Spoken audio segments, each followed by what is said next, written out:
نحمده ونصلي على رسوله الكريم اما بعد۔ آج ہم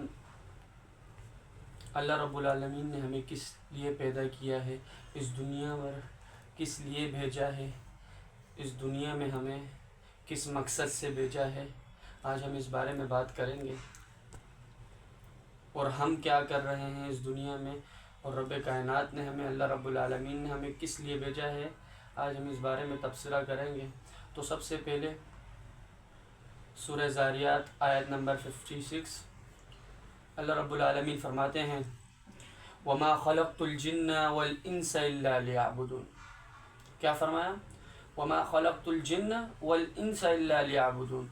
اور اللہ رب العالمین فرماتے ہیں کہ میں نے جنوں اور انسانوں کو محض اپنی عبادت کے لیے پیدا کیا۔ کس لیے؟ محض اپنی عبادت کے لیے، خاص اپنی عبادت کے لیے پیدا کیا۔ اور آج ہم کیا کر رہے ہیں؟ اللہ رب العالمین نے ہمیں اس دنیا میں بھیجا کہ ہم اس کی عبادت کریں، اس کی اطاعت کریں، اس کی فرما برداری کریں، اس کے ہر حکم کی اطاعت کریں، اس کی فرما برداری کریں۔ اور آج ہم کیا کر رہے ہیں؟ اللہ تعالیٰ نے اپنے نبی کے ذریعے ہمیں اور آسانی کی، نبی کو بھیجا اور آسانیاں کر دی، بتلا دیا عبادت کس طرح کرنی ہے، عبادت کس چیز کا نام ہے، عبادت کیا کیا چیزیں عبادت ہیں۔ خالی نماز پڑھنا تو عبادت نہیں ہے، نماز تو ہے عبادت، لیکن کیا نماز پڑھنے سے انسان پکا اطاعت گزار ہو جاتا ہے؟ اللہ تعالیٰ کی ہر حکم کو ماننا ہے جو اللہ نے قرآن میں اور جو نبی علیہ السلام کے ذریعے بتلا دیا، یہ تمام چیزیں عبادت ہے۔ جو اللہ رب العالمین نے قرآن میں بتلایا، جو نبی علیہ السلام نے فرمایا، تمام اللہ کی اطاعت کرنا، اللہ تعالیٰ کی فرما برداری کرنا، اللہ کی بات ماننا عبادت ہے۔ اور آج ہم کیا کر رہے ہیں؟ اور چیزیں چھوڑیں، آج ہم 5 وقت کی نمازیں نہیں پڑھتے، آج ہم اپنی اولاد کو 5 وقت کی نمازوں کی ترغیب نہیں دیتے، آج ہماری اولادوں کو، نئی نسل کو پتہ ہی نہیں کہ اللہ رب العالمین نے ہمیں بھیجا کس لیے۔ کیوں؟ کیونکہ موبائل، سوشل میڈیا، اور آج ہم بتانے کی زحمت ہی نہیں کرتے، آج ہماری اولادوں کو بتلایا ہی نہیں، کہ یہ آیت بتلائی نہیں ہم نے کہ اللہ رب العالمین نے تو ہمیں محض جنوں اور انسانوں کو محض اپنی عبادت کے لیے پیدا کیا۔ آج ہماری روٹین کیا ہوتی ہے؟ صبح 10 بجے اٹھے، 11 بجے اٹھے، 12 بجے اٹھے، باہر چلے گئے، دوستوں کے ساتھ چلے گئے، گھومنے پھرنے چلے گئے، عیش مستی کر لی، نمازوں کا پتہ نہیں، اللہ کی فرما برداری کا پتہ نہیں، معصیت کے کاموں میں لگے رہتے ہیں، نبی علیہ السلام کے حکموں کو مانتے نہیں۔ اس سے بڑی اور کیا گستاخی ہوگی اللہ کی، کہ ہم اللہ کی بات نہیں مانتے، ہم اللہ رب العالمین کی باتوں کو جھٹلا دیتے ہیں۔ اللہ رب العالمین نے ہمیں بھیجا عبادت کے لیے، آج ہمیں پتہ ہی نہیں، آج ہم صبح اٹھے رات کو سوئے، نمازوں کا پتہ نہیں، اللہ کی یاد کا پتہ نہیں، اللہ کے ذکر کا پتہ نہیں۔ اللہ رب العالمین نے فرمایا، نبی علیہ السلام نے فرمایا، ابو موسیٰ اشعری رضی اللہ عنہ بیان کرتے ہیں، نبی علیہ السلام نے فرمایا، بخاری اور مسلم میں روایت ہے، مثل الذی یذکر ربہ، کہ جو اللہ رب العالمین کی ذکر کرتا ہے، جو انسان اللہ کا ذکر کرتا ہے، اس کی مثال ایک زندہ آدمی کی طرح ہے۔ والذین لا یذکرون ربہ، جو اپنے رب کی ذکر نہیں کرتا، جو اپنے رب کو یاد نہیں کرتا، مثل الحی والمیت، اس کی مثال مردے کی طرح ہے۔ جو ذکر کرتا ہے، جو اپنے رب کو یاد کرتا ہے، اس کی مثال زندہ ہے، زندہ دل، اور جو اپنے رب کو یاد نہیں کرتا وہ بالکل مردہ ہو چکا ہے۔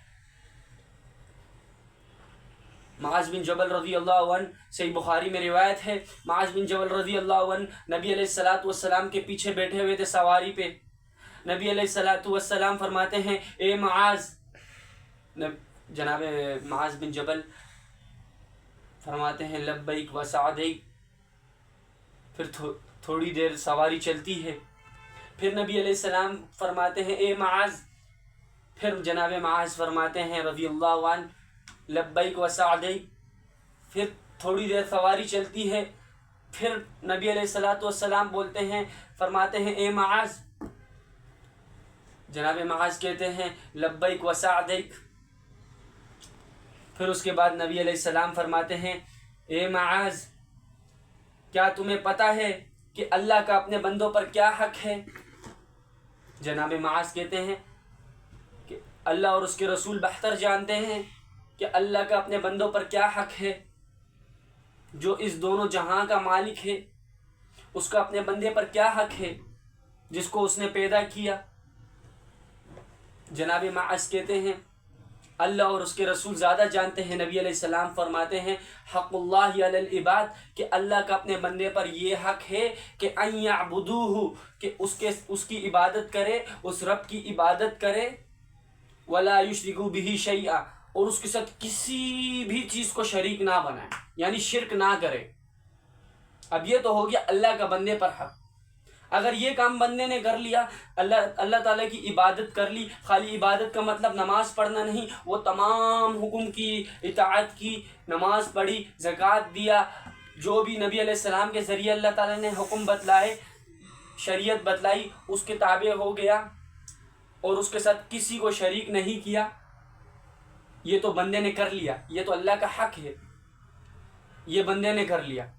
اب آگے پوچھتے ہیں اے معاذ، آگے سواری چلتی ہے، پھر بولتے ہیں اے معاذ، جناب معاذ کہتے ہیں لبیک و سعدیک۔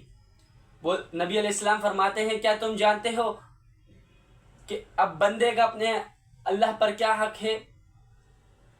پہلے تو اللہ کا اپنے بندے پر حق بتلا دیا، اب جب بندے نے وہ حق مان لیا، جس بندے نے وہ حق مان لیا، اللہ تعالیٰ کی تابعداری کی، عبادت کی، تمام چیزوں میں اطاعت گزاری کی اور اللہ کے ساتھ کسی کو شریک نہیں بنایا، اب اس بندے کا، اس اطاعت گزار مطیع بندے کا اللہ پر کیا حق ہے؟ اس کا حق یہ ہے کہ اللہ پر، کہ اللہ اسے معاف کر دے، اسے عذاب نہ دے، اسے تمام عذاب سے معاف کر دے۔ جو بندہ اللہ کے ساتھ شریک نہیں بناتا، اللہ کے ساتھ کسی دوسرے کو، غیر کو شریک نہیں بناتا، اللہ اسے معاف کر دے۔ اور جو اللہ کی عبادت کرتا ہے، یعنی کہ شریک نہیں بناتا اور زندگی بھر اللہ کی عبادت کرتا ہے، فرما برداری میں اپنی پوری زندگی گزار دیتا ہے، ان تمام حکم کو مانتا ہے جو اللہ نے قرآن میں بتلائے، نبی علیہ السلام کے ذریعے بتلائے، تمام باتوں کو مانتا ہے اور اللہ کے ساتھ شریک نہیں بناتا، اللہ اسے عذاب نہ دے۔ تو میرے بھائیوں، اللہ رب العالمین نے ہمیں عبادت کے لیے پیدا کیا ہے، ہمیں چاہیے کہ ہم اس رب کائنات جس نے ہمیں پیدا کیا، ہم اس کی عبادت کریں اور اس کے ساتھ کسی غیر کو شریک نہ بنائیں۔ اللہ رب العالمین سے دعا ہے کہ الہ العالمین رب العالمین ہمیں عمل کرنے کی توفیق عطا فرمائے۔ وآخر دعوانا الحمدللہ رب العالمین۔ السلام علیکم۔